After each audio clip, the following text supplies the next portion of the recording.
今回はエビを買いました。50匹ドン。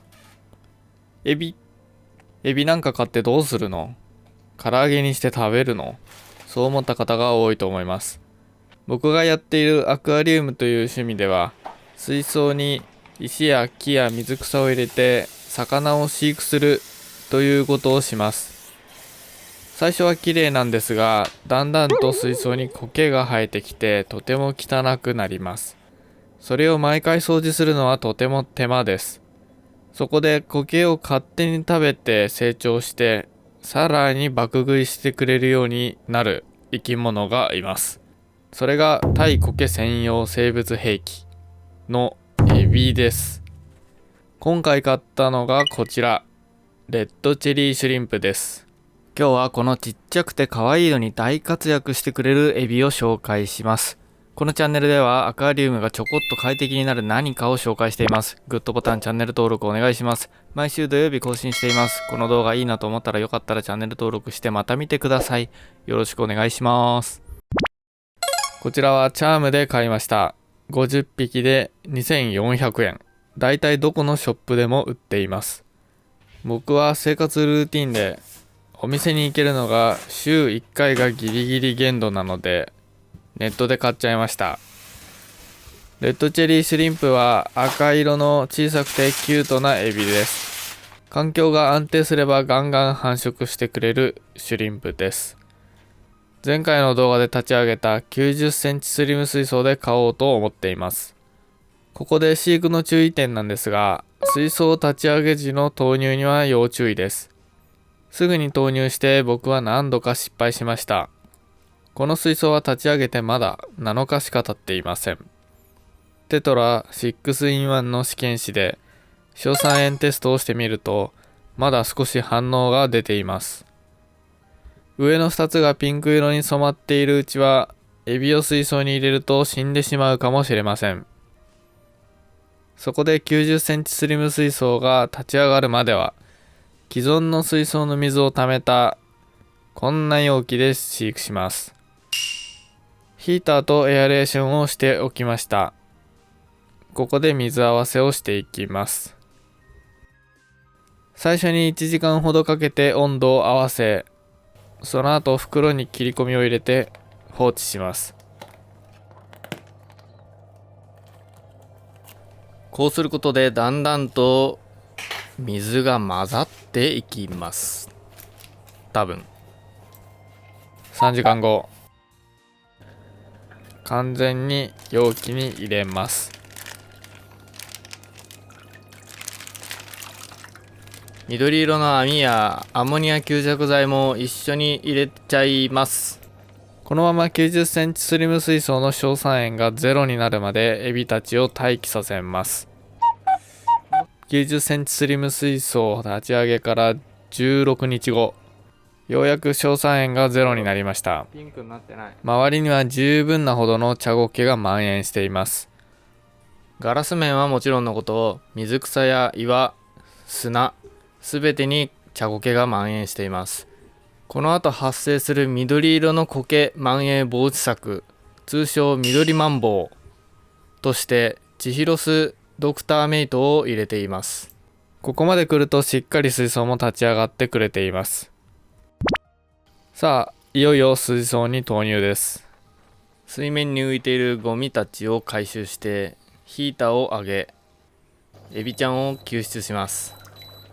この時最初に50匹入れたのに何匹まで減ってるかなという感じでドキドキしています。数を数えてみると12345678910111213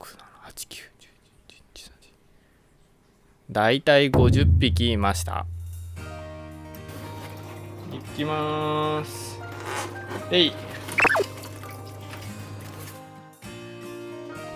一気に50匹入れました。50匹入れても思ったより少なく感じます。これが90センチスリム水槽のワイド感といったところでしょうか。にしてもひどい茶苔です。たくさん出ました。一応レッドチェリーシュリンプということで購入しましたが、透明なエビちゃんもいます。赤のつき具合はまばらですね。綺麗な赤い子もいますし、なんだか透明な子もいます。ガラス面の苔を食べていますね。とっても小さいつまつまで苔を頑張って食べています。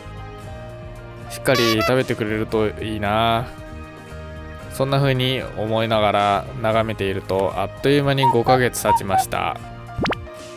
ちょうどトリミング直後の映像です。まあまあ綺麗に苔を食べてくれていると思います。水槽全体で大きく苔が生えている感じもありません。だいたいこの水槽では2週間に1回ガラス面の苔を掃除している程度です。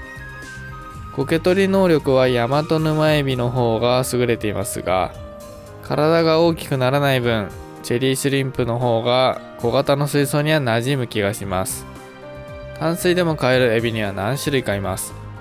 ヤマトヌマエビ、ミナミヌマエビ、トゲナシヌマエビ、レッドビーシュリンプ、ベルベットブルーシュリンプ、イエローシュリンプなどがいます。中でもヤマトヌマエビやトゲナシヌマエビはとても強力で食欲旺盛です。この子たちなくしてはアクアリウムは成り立たないほど世界中の水草レイアウターたちに人気のシュリンプです。最近ではトゲナシヌマエビは入手が困難になっており、ヤマトヌマエビが広くいろんなショップで販売されています。ヤマトヌマエビは名前の通り日本などのアジアに生息するエビで、エビ目ヌマエビ科です。大型化するエビで苔取り能力は随一です。その反面、水草の若くて柔らかい葉っぱもガシガシと傷をつけて食べてしまいます。葉っぱに穴を開けたり、ウィローモスという苔の新芽も食べて糸のようにしてしまうことがあります。きっと美味しいのでしょう。これをエビによる食害と呼んでいます。一方、小型のエビ代表はミナミヌマエビです。こちらも日本などのアジアに生息する十脚目ヌマエビ科です。大きさは最大でも2センチ程度の小さな個体です。ヤマトヌマエビと違って食害を起こしづらいエビです。その代わり苔取り能力はヤマトヌマエビほどではありません。大型のヤマトヌマエビ1匹に対してミナミヌマエビ5匹で同じ実力程度です。投射費。ヤマトヌマエビの方が効率がいいんですが、ミナミヌマエビって小さくて可愛いんですよね。特にレッドチェリーシュリンプやブルーベルベットシュリンプのようなミナミヌマエビと同じくらいのサイズで色がついている分、熱帯魚飼ってる感が出て見ているだけで楽しいです。見た目はミナミヌマエビのようですが、外来種のカワリヌマエビ属です。もともとの色は茶色や緑で、品種改良されて色を固定化した種類です。繁殖力が強いので10匹もいれば半年で倍以上になります。すっごい増えるんですが、色が薄い個体が生まれてきたりします。ほとんど透明に近いミナミヌマエビに近いような色合いが生まれたりします。もし色をつけた個体を集めたい人は、色の薄い個体は別の水槽に移した方がいいです。50年後。気づいたら水槽全体のエビたちが透明になっていることも。水草を多めに入れた水槽のように隠れられる場所が多いレイアウトの場合、他の魚と一緒に入れてもかなり増えます。以前60センチ水槽でスネールが繁殖してアベニパファーを1匹入れました。アベニパファーは小型のフグでエビをすっごいつついて食べたりします。実際に入れて半年後様子を見ると、10匹ほどだったレッドチェリーシュリンプは30匹程度に増えてました。アベニパファーも小さいアベニであれば一緒に飼うことができます。エンゼルフィッシュなどの口が大きな魚はかなりエビを食べます。コンゴテトラやレッドアイテトラなどのような中くらいの大きさの魚もエビを食べます。コリドラスやオトシンクルスといった草食系な種類なら安心です。また小さな魚ならいけます。ミクロラスボラハナビやブルーネオンのような小さな個体は飼えます。水面付近を泳ぐボララスマキュラータなども一緒に飼うことができます。水の底にいるエビは食べようとしません。もし草原レイアウトのような隠れる場所の少ない場合は一緒に飼う魚を超小型の魚にするといいです。餌は2日から3日に1回程度あげていました。ダイソーで売っているザリガニの餌です。落とすとエビが寄ってきます。コリドラスを一緒に飼っている場合、先にエビの餌を落としてその後コリドラスの餌を落とすと横取りされないで済みます。レッドチェリーシュリンプは起きている間ずっとつまつましています。水草の上の苔やガラス面についた苔、ソイルの間に挟まった小さなゴミなどを食べています。あまりじっとすることがないので、動きが止まっている時は何か水質に問題があると思った方がいいです。水面付近や水流があるところに集まっている時も酸素不足や CO2 添加しすぎなどが疑えます。例えば苔取りのためにオキシドールを入れたりしすぎるとエビが水槽の中を暴れ回ります。すぐ水を変えてあげるといいと思います。色のついたエビは水形を華やかにしてくれます。特に赤い色は緑色の水草に対して捕食効果があり非常に目立ちます。苔取り能力はまあまあです。苔だらけの水槽に入れた時にヤマトヌマエビほどの掃除能力はありません。ですがきれいな水槽をきれいなまま維持できる能力は持っています。水草水槽の場合、栄養系ソイルを使うと思いますが、光の強さ次第で非常に苔が生えます。